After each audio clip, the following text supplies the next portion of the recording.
Hey, Janet Carlson. I'm just curious, there seems to be such fear of the FDA, and it seems like pharma companies are really loath to approach the FDA. And it's weird because I have a lot of clients that are just like, look, we want to talk to the FDA. I was like, well, why didn't you talk to them? And I'm actually finding that we're actually going to the FDA, not on behalf of one client, but kind of to help all of our clients. And I'm like, I have no problem with it. I mean, okay, I'm a little bit nervous, but just this much. Well, what are they going to do? They're going to say, you're an idiot, get out of here. Okay, I've heard that before, so that doesn't bother me. But I mean, I guess at worst case scenario, they're going to say, that seems prudent, thanks for stopping in. And then I can go to our clients and say, that seems prudent. They said, thanks for stopping in, and here's what I put in front of them. And I'm just curious why more agencies don't take the bull by the horns and just do it, and then go back to their clients and said, hey, I talked to the guys at the FDA. They said that seems prudent, so we can go ahead. Because there's no guidelines. I mean, it's like we're all walking around with these dog collars waiting for the invisible fence to like hit. And I'm willing to go jumping towards it and run and see if I get zapped to death. I don't really care. Because worst case, my clients are going to think that's amazing and watch the flames go up. But I'm really living dangerously. I know. I don't care if they arrest me, I'll John, get electrocuted, I'll do anything for I'm my a rogue. clients. We're a rogue agency. It's true. But I'm just so puzzled why there's such fear, and why do we don't? Like Nalt's talked about it. He's just like, look, contact the FDA. Why don't we reach out and talk to them, because they're there for us. So I think we just need to take a more, not aggressive, but conciliatory, working together, partnership kind of approach. If it's the new FDA, which you say it is, and I'm a Pollyanna too, thank you so much.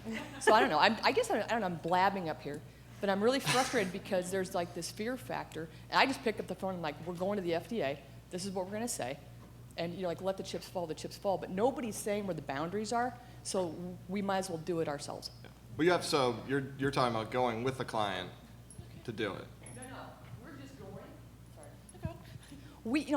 I'm not doing any pimping here. I refuse to do that. Go ahead.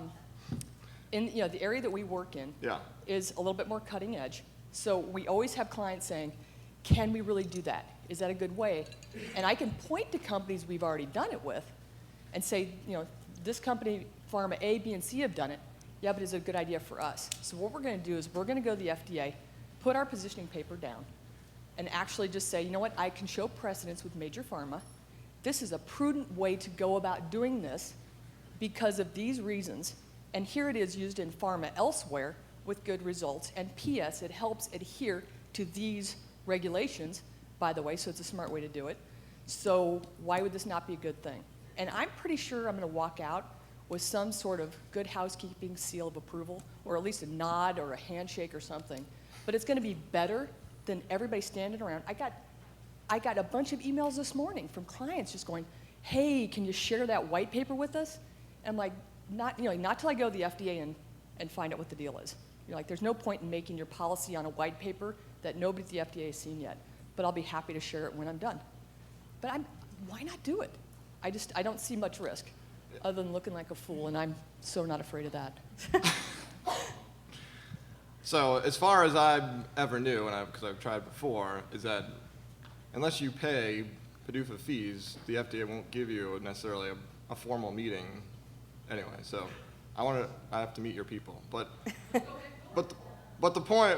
your point still remains. So whether an agency does it or, certainly a pharma company could definitely do it. You're paying them money to basically do that for the opportunity to do it. Now, whether or not you get formally at the end, them writing something down on paper that says, yes, when you do this, I promise you won't be in trouble. They almost never do that, at least in my experience. But they can give you some guidance, you're in the right track or on the wrong track, or if you take this out, put this in instead. And it is, especially when you're talking about building a really, really big program, to me it's kind of folly to get all the way to the end and go, gosh, I hope that they don't have a problem with this, and you're out a couple $1 million. When you could have met with them sort of in the prototype stage and gotten some guidance that you're in the right direction, not necessarily, you're perfectly clear, we promise we won't change our minds, as they tend to do, new or old FDA. But certainly getting some direction from them, I think, is very much underused resource that they have. And I think, I'm sorry. Yeah.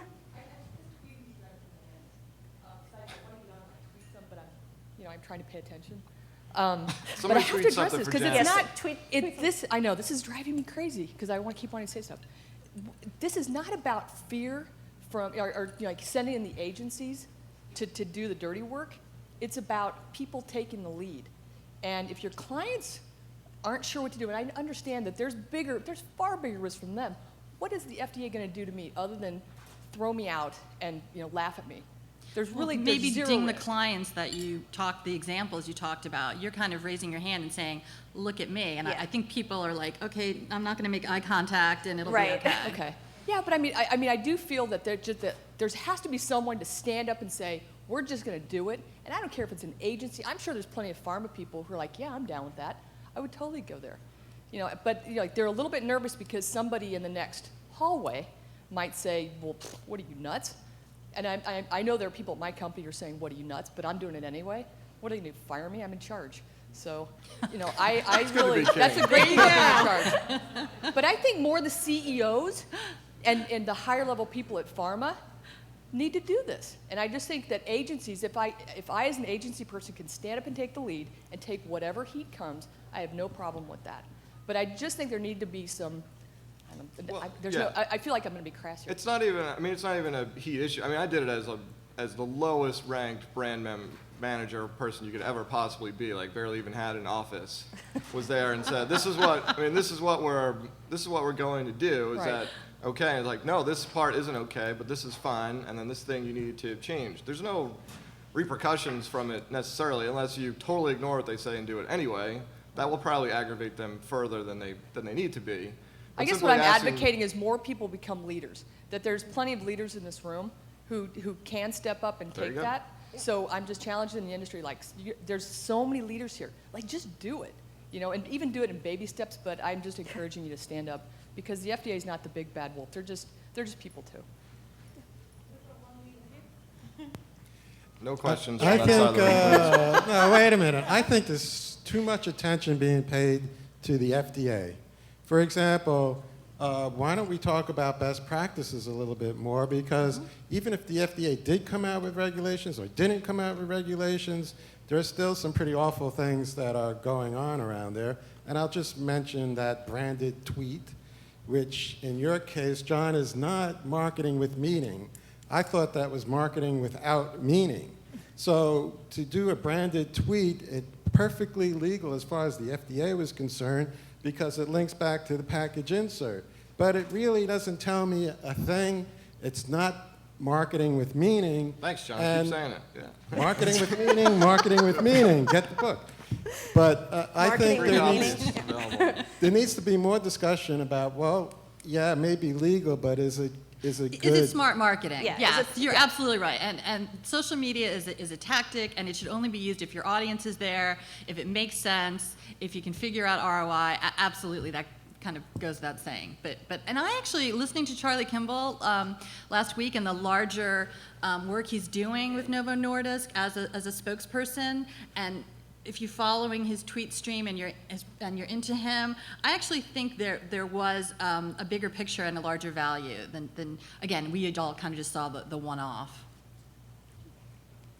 Anything else? Well, thank you very much, and thank you for being nice to me, even though I'm a lawyer.